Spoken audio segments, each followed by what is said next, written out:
শ্রীমঙ্গলে আওয়ামী লীগ নেতা মদসহ সেনাবাহিনীর জালে মৌলভীবাজারের শ্রীমঙ্গল উপজেলার সদর ইউনিয়নের উত্তরসুর এলাকায় শ্রীমঙ্গল ক্লাবে বিপুল পরিমাণ অবৈধ বিদেশি ব্র্যান্ডের মদ জব্দ করেছে বাংলাদেশ সেনাবাহিনীর সদস্যরা।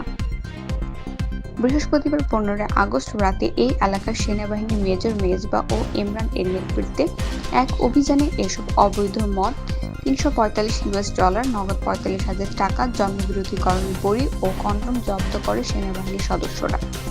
এ সময় সেনাবাহিনী হাতে নাতে আটক করে উপজেলা আশিরডোন ইউনিয়নের হরিণাকান্দি এলাকার অমিলদু পাল এর ছেলে ও উপজেলা আওয়ামী লীগের সহ প্রচার ও প্রকাশনা সম্পাদক মিঠুন পালকেও। এই সময় উপস্থিত ছিলেন সহকারী কমিশনার ভূমি ও নির্বাহী ম্যাজিস্ট্রেট সালাউদ্দিন বিশ্বাস। পরে মিঠুন পালকে শ্রীমঙ্গল থানা পুলিশের হাতে সোপর্দ করা হয়। এ ব্যাপারে সেনাবাহিনীর মেজর মেজবা জানান, মিঠুন পাল গতকাল মদ পান করে সবুজবাগ এলাকায় মানুষের উপর হামলা করে। পরে সেও এলাকার হাতে জখমপ্রাপ্ত হয়।